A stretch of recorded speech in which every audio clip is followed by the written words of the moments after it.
This week, I want to talk about birds. In chapter 2 of Deuteronomy, God gives some specific instructions about what to do when you come upon a bird's nests. It is interesting to me that God concerns himself enough with birds to give the instruction, and more it interests me that it would be given this week, since I had a conversation earlier this week with my boss about birds, a conversation which troubled me deeply and wrought upon my soul in such a way that it woke me early in the morning and would not let me be until I had begun to write about it. It seems to me that there is a story brewing in it that deserves to be told in greater detail than I can give here, but I did not want to let the week pass without trying to convey my thoughts on it, even if they are still in a rougher form. So it turns out, by a few strange turns of circumstance, or providence, as you might say, I found myself working for a fruit ranch in Genola, Utah, this last week. On my second day of work, the owner's wife pulled aside the packing crew to give us some food safety instructions. It turns out that since 9/11, there has been an increasing focus on food safety, and that the local grocery stores to which my employer sells her produce have demanded that their family farm become certified. She did not give the details of which organization would be performing the inspections, but she made sure that we were all handling the fruit with the proper care and sanitation. One of the instructions that she impressed upon us with particular emphasis was to dispose of any fruit upon which we found bird feces. This seemed reasonable enough, as I had yet to find any fruit with bird poop on it. But then she went on to describe in greater detail the rules to which the farm must now adhere in order to meet the qualifications of the organization that was to give them the stamp of approval for food safety.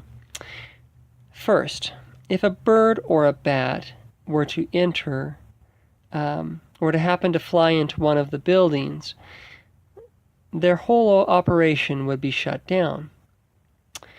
And second, there were to be no birds in the orchards. Yes, you heard me right.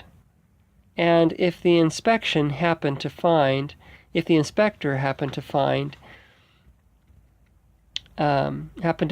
a bird in one of their orchards, they would be fined.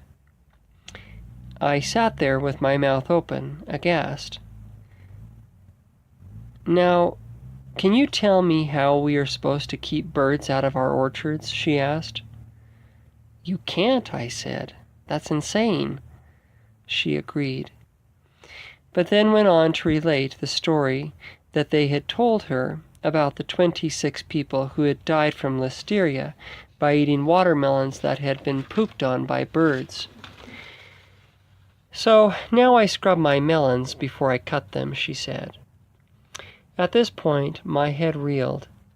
I am not in favor of death by food poisoning, but this sort of madness was pushing my limits.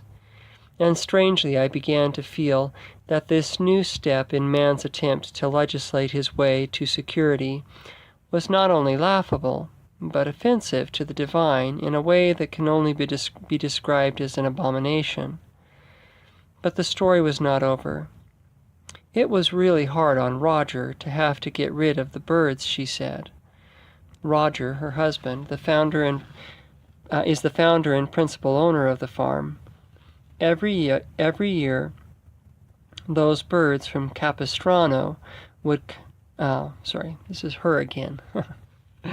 Every year, those birds from Capistrano would come here and nest in our packing shed. Roger loved them, and I have never seen him so upset as when he had to kill those birds. They were so beautiful, and it made us so happy to have them come here and nest. Roger loved them. I had met Roger briefly, and as she related the story, I saw him in my mind's eye, distraught, beside himself with grief over the atrocity which he was called upon to perform. And here he was, asked to choose between the farm which he had spent 50 years creating and a few sparrows. The choice would have been a horrendous one, and yet there asserted some firmness within me that it had been the wrong choice, and perhaps in the final analysis Roger would come to see that choosing the life of sparrows over all that he had made of himself, that he had betrayed more than he knew. But to understand how I can assert such a thing, let's first consider what birds represent to humanity. Firstly, a bird may fly away. It is not bound to earth as we are. And this particular bird is one of the farthest flyers. For while it nests in San Juan de Capistrano and other parts of North America, like Genola, Utah, it winters 6,000 miles away in Argentina. So that birds represent to humanity. So we see here that birds represent to humanity the idea that it is possible to rise up from this earthbound existence to another so much higher than this life as the heavens are from the earth. And interestingly, we are called upon to consider the birds. Christ said that in particular we should consider the fact that they do not gather into barns, and how, despite the fact that they don't gather into barns, that God still provides for them. Here we see that the calling to consider the birds is one that is not intended to teach us about the hereafter, but to teach us about a lesson about the here and now, to present to our minds the idea of an order of living in this life that is completely different than that which we believe to be possible. But we struggle. It may be one thing for God to provide for birds, but it is completely another for God to provide for us. Man must look out for himself. He must reap and sow and gather into barns, or else he will starve. This is our mantra, day and night, and it drives us to keep working, and whatever you do, don't look up. Do not turn your eyes to the skies. It is no wonder that we do not consider the birds. We hardly see them in our preoccupation with taking care of ourselves. And all the while, they flit above us, and they nest in our trees and in the eaves of our houses. So it seems that God has ordained that man live in the proximity of birds. They're just always there. Seems that wherever you go, they're there. Their existence is a constant reminder that there is another way of life in the world.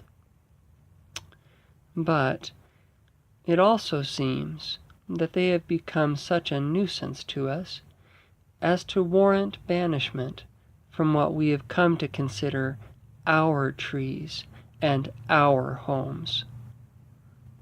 What will Providence do with such ingratitude? I don't know. But I believe that we are mistaken in considering that such thoughts are safe, and that they will not bring unexpected consequences, perhaps far graver than listeria. And for those few who happen to prize their friendship with birds more highly than that which they consider to be their property or life's work, there is always the skies. And who knows? Who knows but what we may fly away from this earthbound path, along with our banished birds? I don't know that there has been more than a handful of men since Adam fell who have believed enough to seriously consider the prospect of complete reliance upon their Creator. But perhaps its time has come, for the alternative which the world presents is every day more insane.